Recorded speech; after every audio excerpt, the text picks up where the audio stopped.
En France, ça reste vraiment une niche dans la niche. Il y a Ouais. vraiment pas beaucoup de collectionneurs de jeux Famicom.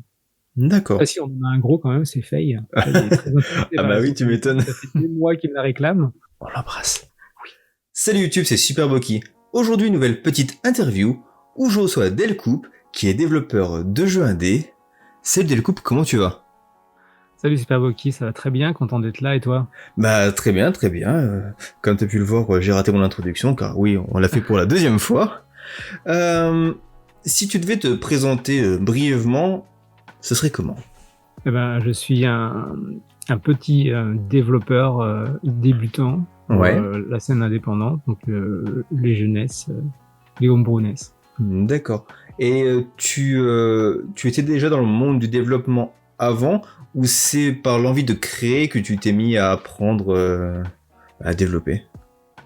En fait, alors j'étais à la base juste un joueur occasionnel. Ouais.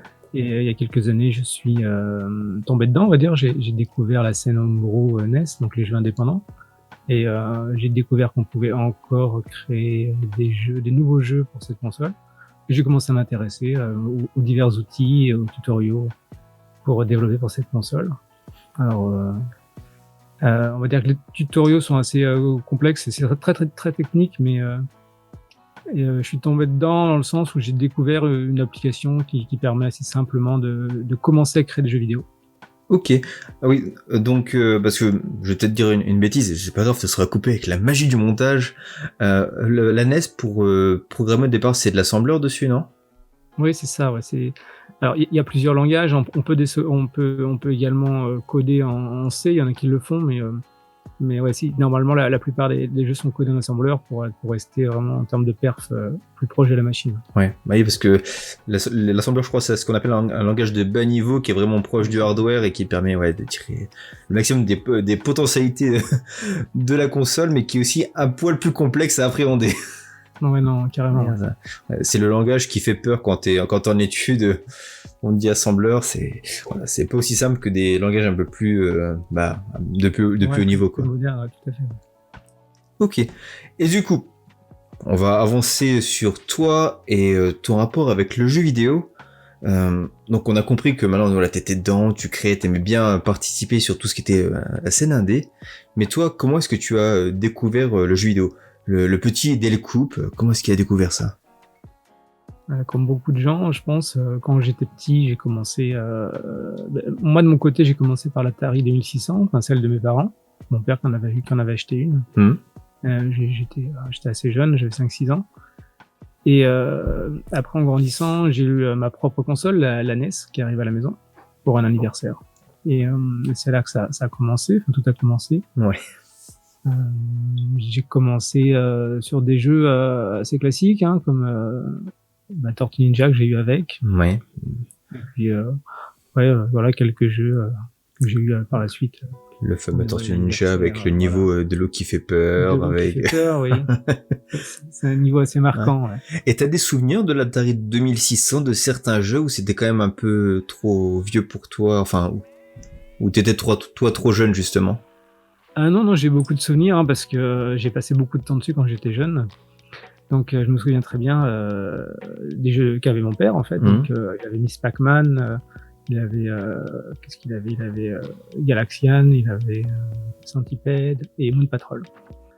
Et moi, je me souviens, j'ai passé beaucoup d'heures dessus avant d'avoir ma NES. Et, Ouais. et même d'ailleurs, quand j'ai eu ma NES, j'ai continué à jouer un petit peu dessus parce que voilà, c'était des jeux que j'affectionnais, c'était des jeux que j'ai passé beaucoup de temps dessus, où j'y revenais de temps en temps.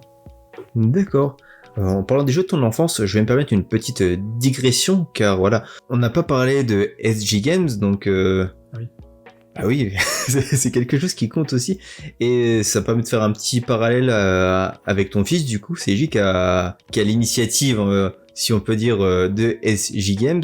Comment lui est venue cette idée? C'est toi qui lui as soufflé gentiment cette idée, ou c'est lui qui était vraiment, qui avait vraiment envie de créer, de concevoir, de... Comment ça s'est passé? Dis-nous tout. Et bien, en fait, quand j'ai commencé à m'intéresser à la scène homebrew, donc au développement de jeux indépendants. J'ai utilisé un logiciel qui s'appelle Nestmaker. J'ai commencé à travailler avec, commencé à suivre les tutoriaux, commencé à mettre mes doigts dans le code, mon nez dans le code. Et à cette époque-là, mon fils, qui avait 5 ans et demi, était à côté de moi et regardait ce que je faisais en rentrant de l'école. Après quelques semaines, il s'y est mis lui aussi. Il m'a dit moi aussi papa, j'aimerais bien faire un jeu vidéo. Donc on a commencé, on a dit bon bah d'accord, et on a commencé à faire des petites sessions de création de jeux vidéo ensemble pour la NES. Ouais. Donc c'était c'était un petit atelier, c'était 1 heure par-ci, 1 heure par-là, le week-end, ou certains jours pendant les vacances, souvent des jours pluvieux où il y avait rien à faire. Et donc c'est comme ça qu'on a commencé à travailler ensemble. Donc on a fait d'abord des personnages dans les limitations de la NES. On a commencé à faire des écrans. Je lui ai expliqué comment construire ces personnages, comment les animer, comment leur donner une IA pour les monstres, et puis comment s'enchaîner les écrans, toutes les possibilités que proposait le logiciel et ce qu'on pouvait ajouter par la suite. Et voilà. Et ça a duré on a travaillé comme ça quelques mois ensemble. Ouais. Et c'est là où on a commencé donc à terminer, à avoir des jeux plus précis, en fait. D'accord. Et voilà. Et ça, il avait 5 ans et demi, et on a fait ça pendant 3 ans jusqu'à l'année dernière où il a sorti Cubo 3, qui est son jeu, on va dire, son vrai jeu, celui. Et qui est le plus abouti, c'est pas juste des petits ateliers, c'est plus quelque chose d'un peu plus complet. D'accord. Ouais, parce que c'est un article, je crois, sur Ouest France que j'avais lu où vous y été interviewé, je crois. C'est. Il y a 20 minutes. 20 minutes, ouais. Il y a pas longtemps. Ouais, sur 20 minutes. Je sais plus, je pense. Et tu vois, là, j'ai le truc, j'ai 8 ans, et je fais ça a commencé il y a 3 ans, et là, je me dis, mais attends, le gamin, il avait 5 ans, et il avait déjà cette envie de devoir comprendre et créer quelque chose. Là, ouais, et surtout que, bah, tu vois, tu me dis que tu as fait des petits ateliers, ça a été progressif. Mais souvent, dans ces âges-là, l'attention pour un enfant de se focaliser sur quelque chose, des fois, c'est un peu plus compliqué. Et c'est là que c'est assez impressionnant de voir quelqu'un, parce que là, ça fait quand même 3 ans, donc c'est sur quand même du long terme à l'échelle d'un enfant. Et c'est pour ça, qu'il arrive à rester passionné là-dessus, c'est top. Ouais. Hein. C'est pour ça qu'on a fait des séances assez courtes, surtout au début. C'est qu'il peut pas effectivement rester trop longtemps concentré sur un travail. Donc c'est des sessions d'1 heure, et au départ, c'était beaucoup de l'accompagnement. Je lui expliquais beaucoup, on s'amusait beaucoup ensemble. Et après, voilà, quand il a commencé à travailler sur Cubo 3, il a été un peu plus autonome, on va dire. Moi, je suis intervenu que sur la partie technique, sur les choses qu'il n'arrivait pas à faire, ou qu'il ne savait plus faire, ou pas faire, ou qui n'était pas possible. Donc, c'est là où moi je codais des choses, je codais des scripts, je modifiais des choses dans la physique ou dans le moteur, et je lui mettais à disposition pour qu'il les utiliser pour son jeu. D'accord. Et ce qui est super amusant et à la fois intéressant, c'est que, bah, comme je t'entends en parler, c'est qu'en fait tu ne l'infantilises pas, genre c'est presque une relation presque de travail, on va dire, avec ton fils sur bon alors il y a ça. Genre... Ouais, c'est vrai. Au début, on s'amusait beaucoup, surtout au début. Puis ouais, plus ça avançait, plus ça devenait, ça restait toujours fun. Enfin, on s'amusait toujours, mais ouais, il y avait quelque chose de très studieux en fait. Ouais, surtout, il était très, très, très sérieux dans son travail. Et il me donnait des ordres. Moi, je veux faire ça. On fait comme ça. Non, papa, on fait comme ça. Non, je suis pas d'accord. Donc voilà, il a fallu qu'on arrondisse certains coins des fois. Bien sûr. Ouais, c'était vraiment. Il avait l'idée, il avait vraiment la vision, et il faisait ses trucs. Et puis quand il savait pas, il me demandait comment faire ça, papa, comment je peux faire ça, comment on fait ça dans le logiciel. Papa, il y a pas ça. Est-ce qu'on pourrait rajouter ça? Ok, je lui rajoute ça. On le mettra à dispo. Je sais pas, par exemple, justement, dans Cubo 3, il y a un niveau dans l'eau. Un peu comme Tortue Ninja. Et est-ce qu'il fait peur aussi, ce niveau-là? Non, il est beaucoup plus simple, il est beaucoup plus facile. C'est un niveau plus sympa, en fait. Et donc la physique, nativement, dans Nestmaker, elle n'existait pas. Cette physique un peu dans l'eau, là, pour ce niveau-là. Et du coup, il a fallu que je le code et que je lui mette à disposition sur ses écrans, voilà, une petite case à cocher. pour modifier la physique de ces écrans-là. D'accord. Et là, du coup, 3 ans après, est-ce que cette passion pour le développement et la création, elle est toujours présente, que ce soit chez toi ou chez ton fils?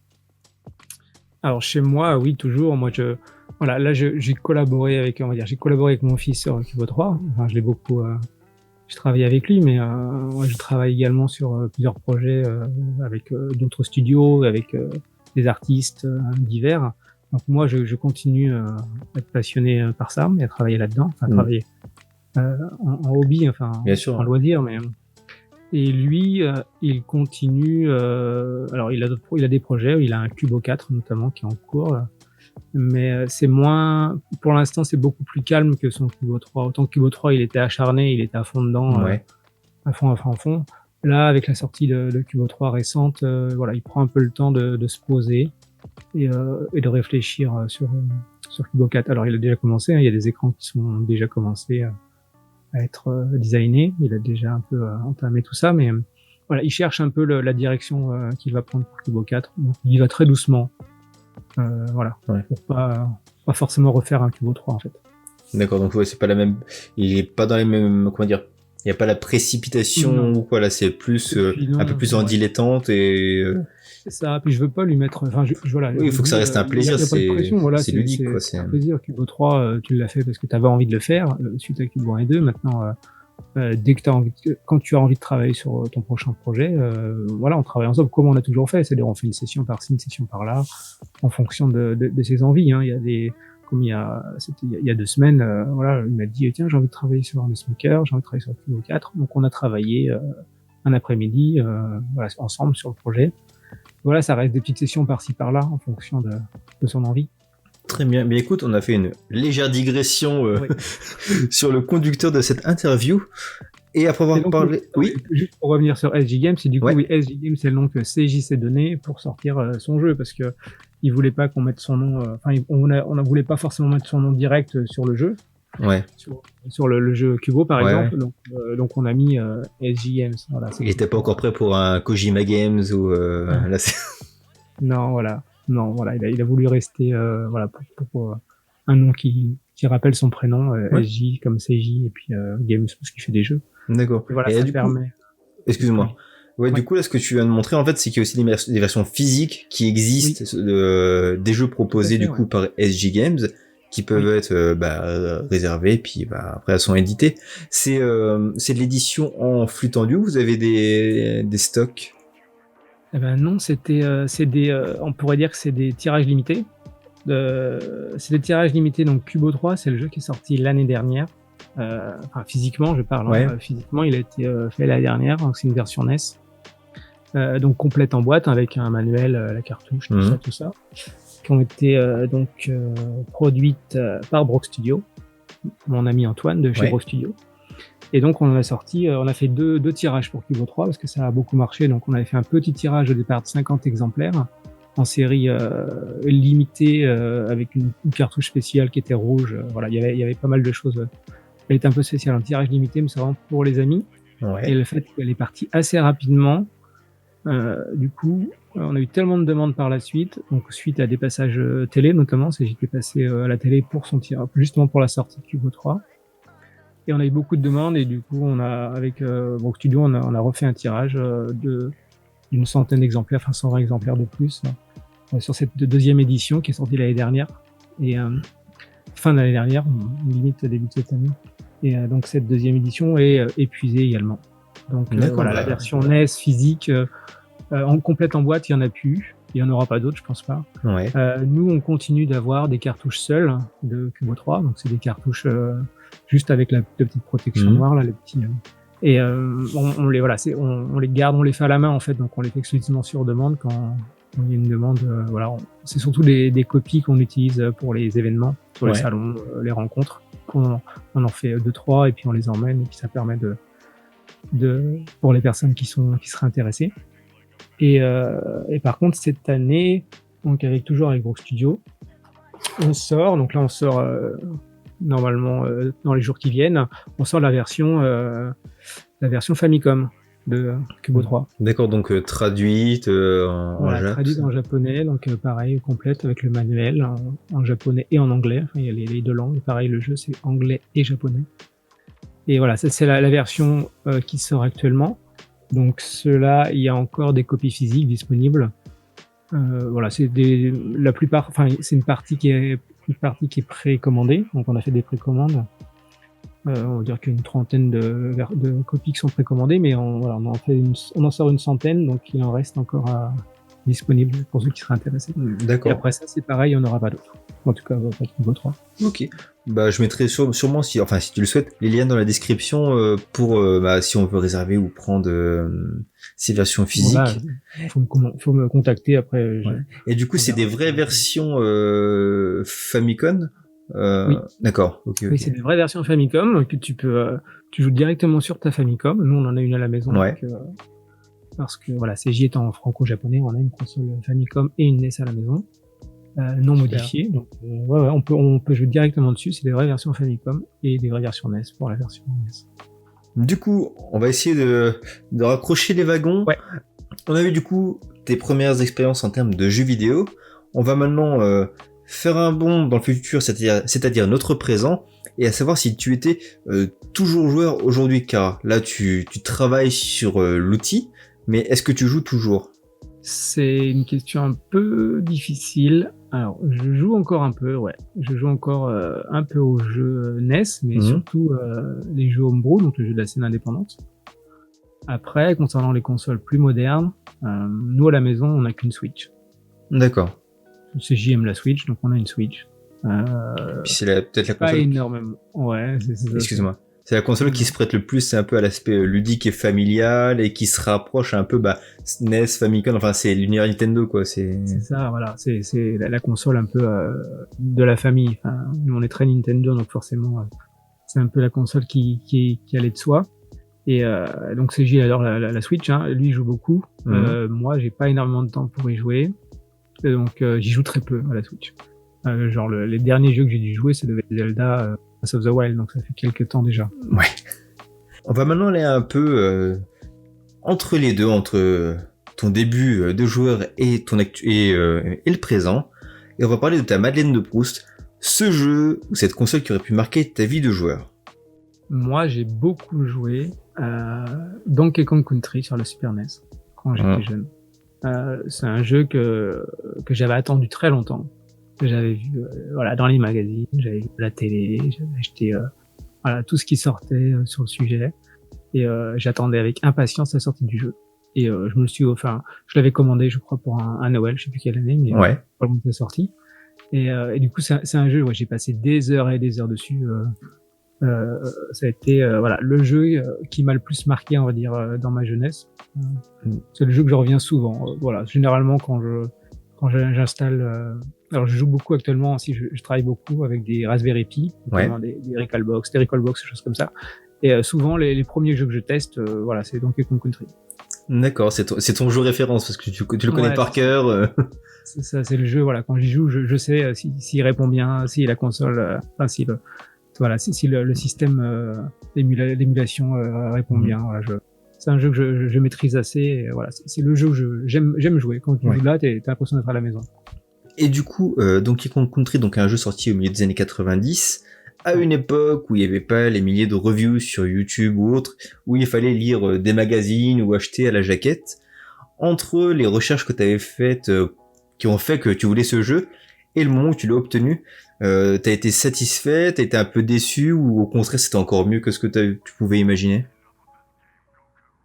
C'était exactement c'était bien, voire mieux que ce que j'avais imaginé. C'était vraiment, ça a répondu à toutes les attentes que j'avais à l'époque. Mais c'était un jeu qui a marqué sa génération. Je pense que toutes les personnes qui l'ont acheté s'en souviennent. C'est vraiment un des meilleurs jeux de la Super NES. Et, techniquement, il était incroyable.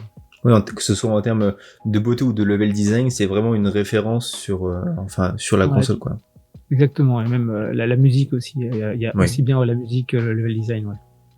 Eh bien, écoute, on va avancer et passer sur la partie questions-réponses, un concept assez nouveau que j'ai mis en place, où je vous pose une question et aux surprises, tu dois faire une réponse, mais de la manière la plus concise qui soit, bien entendu. On va essayer. pour commencer tranquillement et voilà, on relâche un peu la pression après ce début très sérieux. Pour l'instant, cette petite interview, elle se passe comment? Ça se passe très bien. Je suis content.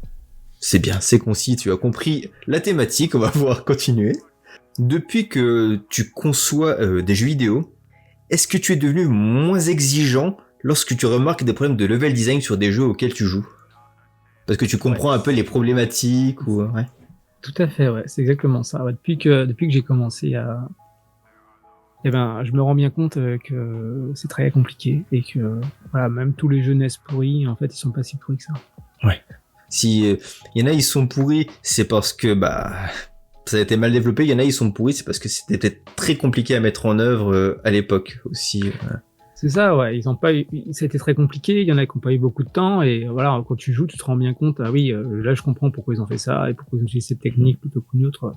Voilà, moi, je saurais pas forcément fait mieux dans le même délai, quoi. Moi, je vais un peu auto-répondre à cette question parce que je suis un peu moins gentil que toi. Un jeu homebrew, voilà, qui a été fait par un passionné où il y a des problèmes de level design, je peux le comprendre parce que la personne c'est peut-être pas forcément son métier, c'est une passion, il y a des blocages.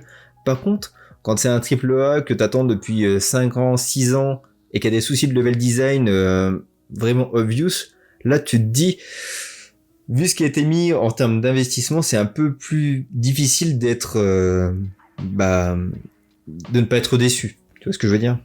Ouais, forcément. Alors après, ouais, sur les triple A, c'est un peu plus compliqué de répondre. Ouais, moi, effectivement, dans ma tête, c'est toujours la scène indé ou les petits jeux, ou même des jeux plus abordables, même à l'époque. Mais effectivement, sur les triple A actuels, alors comme je disais, je joue quasiment pas, donc pas forcément. T'as pas forcément de points de référence récents sur. Là-dessus, mais effectivement, ouais.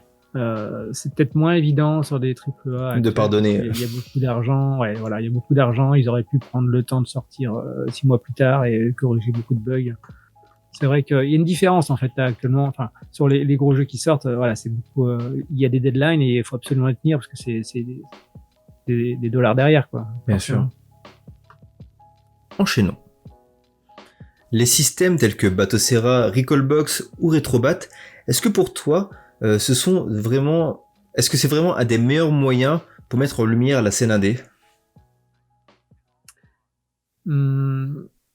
C'est le meilleur. Je sais pas si c'est le meilleur moyen, mais effectivement, c'est un très bon moyen de mettre en lumière parce que c'est des systèmes qui sont très populaires et voilà, lorsque ces systèmes viennent avec un certain nombre de jeux indépendants et surtout qu'ils font la promotion de ces jeux, bien sûr. Voilà, ça peut que nous aider, nous. Ouais. Ouais, parce que c'est un peu un système vertueux dans le sens où je pense que tout le monde y gagne. Ces systèmes-là, ils ont des jeux indés qui sont fournis gracieusement et en échange, ça fait une visibilité de la part des créateurs, donc tout le monde y gagne et ça permet un peu de sortir un peu ces systèmes qui sont souvent un peu collés à l'étiquette piratage, chose que qui n'est pas vraiment le cas. Donc non, tout à fait, ouais. Et puis il y a beaucoup de jeux indépendants qui peuvent pas sortir physiquement en fait, parce que ça coûte cher de sortir une édition physique, et donc ils sortent en version démat. Et donc t'as beaucoup de jeux qui sortent qu'en version ROM, aussi bien pour la NES que le Master System ou le Mega Drive, surtout au début.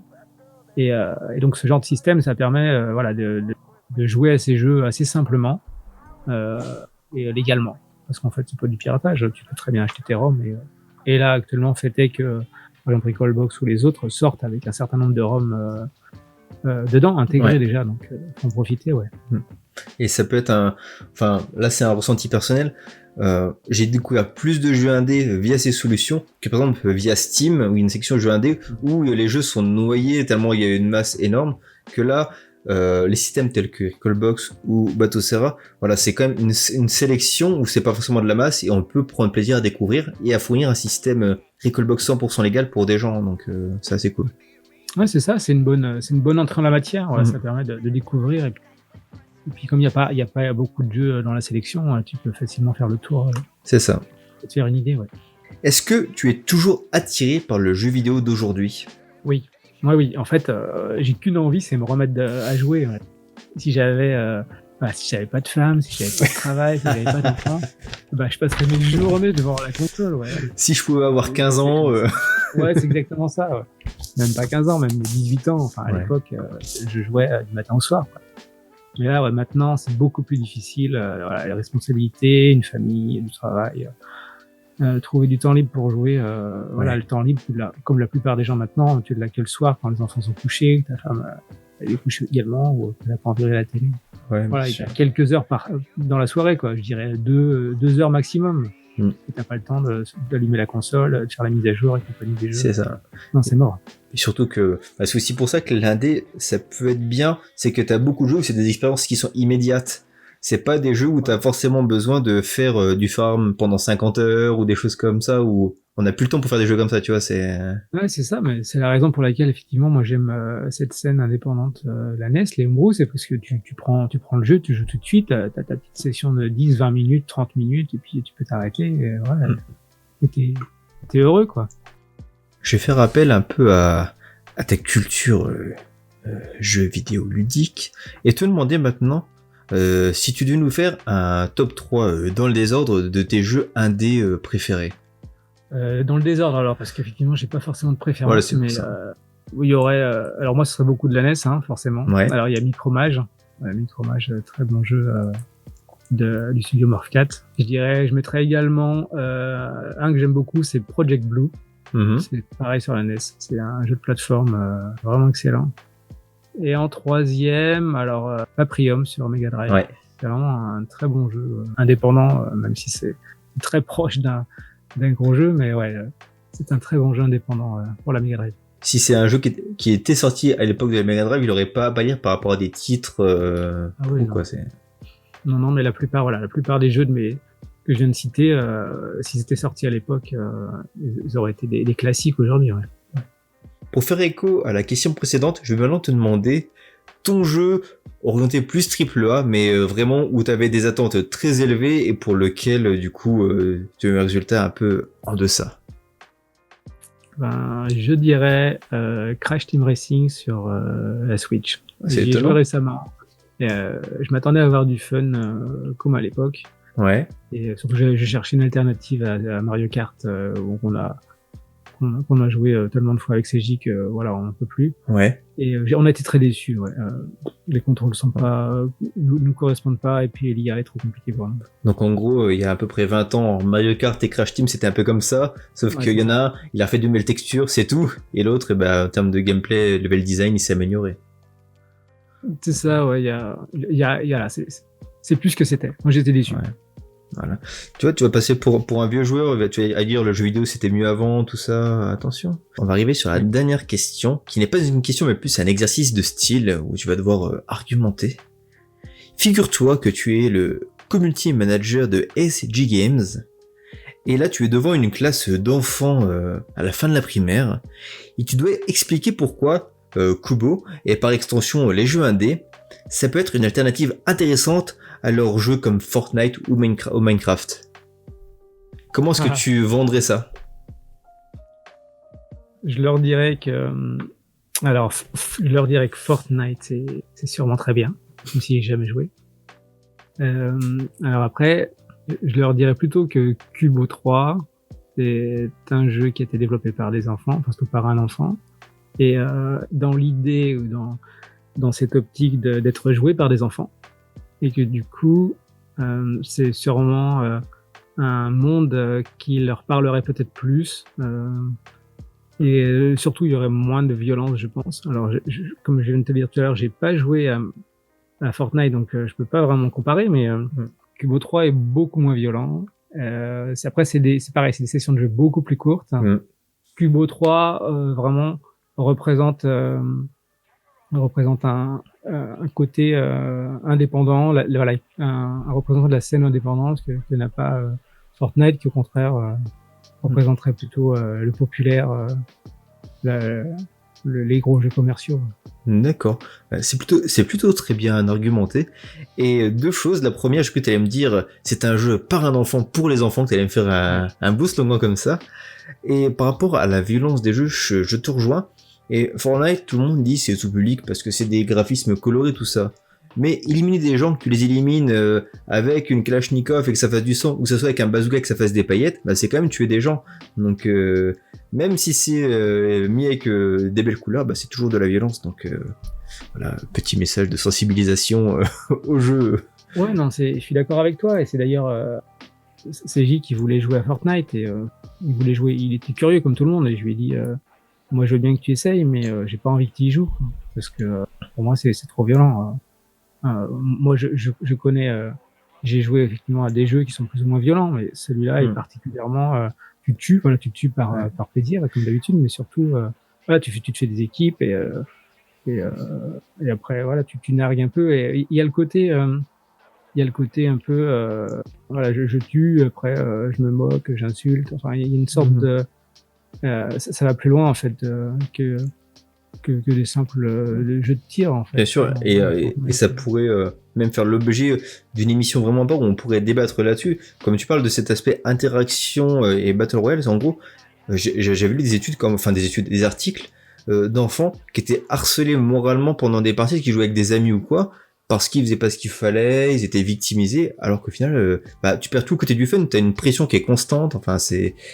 Voilà, on va pas rentrer là-dedans pendant des heures, mais c'est... Ouais. Après, ça enlève rien à l'efficacité du jeu, hein, ça, y a aucun problème. Mais voilà, c'est comme tout, faut avoir conscience de ce que c'est et de ce que ce n'est pas. Ouais, moi, ce que j'essaie de montrer à CJ ou de lui faire découvrir, c'est que les jeux ont une part une très grande partie artistique dans la plupart des jeux, et je veux qu'il essaye des jeux plus indépendants, parce que je pense qu'il y a beaucoup plus d'implication personnelle dans les jeux indépendants que dans ces gros jeux de tir qui sont faits par des centaines de développeurs, un peu voilà, on va dire c'est du populaire, au sens c'est du fast food, quoi. C'est des gros jeux, il faut que ça sorte, il faut qu'il y ait des jours, on sort tout, et ça manque à la fois d'originalité maintenant, et on sent pas le côté inspiré et personnel et artistique du créateur originel derrière. Et c'est pour ça que je préfère qu'il essaye ou qu'il joue à beaucoup de jeux indépendants différents, hein. D'ailleurs, il y a un peu de tout, t'en as des plus ou moins violents, mais au moins ils ont tous, on sent qu'il y a une volonté du créateur, il y a une patte derrière et une histoire, et aussi une chose que j'aime beaucoup particulièrement, c'est qu'il rencontre ou qu'il découvre les personnes qui ont créé le logiciel, enfin les jeux en question plutôt. Donc les créateurs, les compositeurs, les artistes aussi bien graphiques, un peu de tout, quoi. Ouais, qui comprennent bien comment c'est fait. Qu'un jeu, il y a des gens derrière. En fait. C'est pas juste une grosse entreprise qui passe, à qui on passe une commande. Il y a l'humain derrière, quoi, et un travail. Avant de conclure, mon cher Delcoupe, est-ce que quand tu as dit à ton fils que Fortnite c'était trop violent, tu lui as dit que quand tu devais avoir à peu près le même âge, tu jouais à Wolfenstein et que tu trucidais des gens à tour de bras? Je lui ai pas directement avoué comme ça, mais ouais, je lui ai laissé entendre que à mon époque, je jouais également à des jeux violents, mais que justement, c'est peut-être la raison pour laquelle j'étais pas trop d'accord. Mais non, mais c'est vrai, c'est ce que je disais tout à l'heure. Je l'autorise à jouer à certains jeux, à découvrir certains jeux, mais voilà. Après, il y a des aspects de Fortnite, par exemple, que je n'aime pas du tout, et j'ai pas trop envie qu'il plonge dedans. Delcoupe, que le temps passe vite. On se dirige tout doucement vers la conclusion, et on va maintenant parler d'actu à court moyen terme, que ce soit pour toi ou pour SJ Games. Est-ce que tu aurais des choses à nous dire?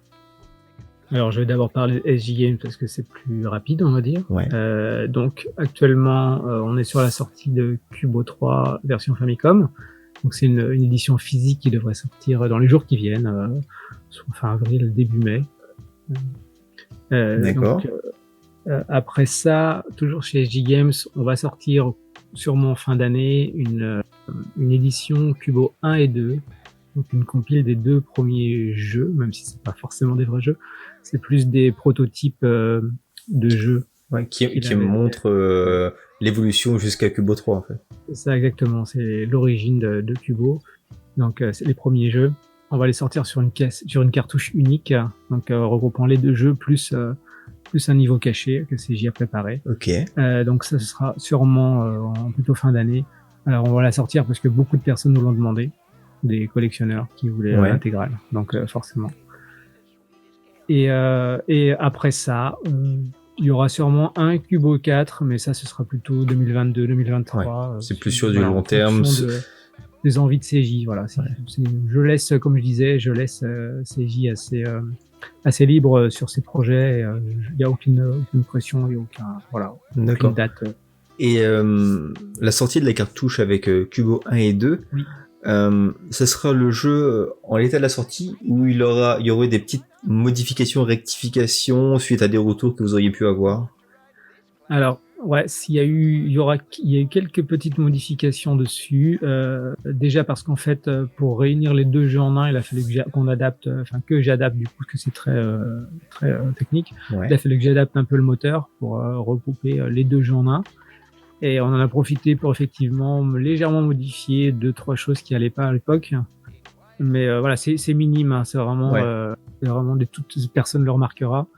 Et également, donc comme je disais, CJ en a profité pour rajouter un écran, un niveau caché dans un des deux cubos, je dirais pas lequel. Voilà, on a profité pour faire ça juste pour en clin d'œil aux personnes qui achèteront cette version. D'accord. Et toi, te concernant, est-ce que tu as des actus sur peut-être des collaborations, des travaux en cours? Dis-nous tout. Tout à fait. Alors moi, je travaille beaucoup en collaboration, avec des studios, des artistes. Alors dans les projets en cours, je travaille actuellement sur un jeu qui s'appelle Day the Game. Ok. C'est un jeu en collaboration avec une entreprise qui s'appelle Artcade, une entreprise parisienne qui fabrique des bornes de jeux d'arcade, qui collabore avec un artiste qui s'appelle Teams Day, qui en fait va graffer, c'est un street artist, donc il graffe la borne. Et sur cette borne, on a un jeu, donc on a développé un jeu NES qui sera sur cette borne. Et en ce moment, donc ils ont comme projet de sortir des versions cartouches de ce jeu, Day the Game. Et donc, la campagne Kickstarter s'est terminée, KissKissBankBank s'est terminée il y a quelques jours. Et donc actuellement, on a donc des nouveaux niveaux à rajouter, des niveaux qui sont faits avec les backers. Et donc là-dessus, voilà, je vais travailler sur cette finalisation dans les jours qui viennent. Donc le jeu devrait sortir dans pas très longtemps. Ça, c'est un projet en cours. Je travaille également sur un jeu qui s'appelle Donjons et Doom Knights. C'est un jeu NES toujours pour un studio américain qui s'appelle Artix. Donc c'est un jeu d'aventure dans un monde heroic fantasy. Ouais. C'est un jeu qui devrait sortir dans quelques semaines également. On est sur la phase de finalisation des développements. Donc ça c'est pareil, c'est donc un jeu NES. Alors je les ai pas là. Donc c'est de l'actu toute chaude. Ouais, tout à fait. Et j'ai un autre projet en cours qui s'appelle Recnom, donc avec un studio espagnol. Toujours un jeunesse qui devrait sortir dans les mois qui viennent. Donc on est au début des devs. C'est un jeu de plateforme aventure sur la NES. Et à côté de ça, moi je travaille également sur une collaboration avec un artiste américain. Alors ça c'est son jeu Spacecraft qui est sorti sur NES il y a pas longtemps. Ok. Il va sortir une version arcade pour une borne d'arcade sur laquelle il travaille actuellement. Donc je l'aide à la création de l'adaptation de cette version Spacecraft en arcade raft. Donc c'est une version arcade du jeu. Du coup ça sera un portage ou vers une nouvelle technologie ou ça reste de la NES C'est la même. Ça reste de la NES, c'est juste qu'on va adapter certaines mécaniques qui seraient plus adaptées à une version arcade en fait. D'accord.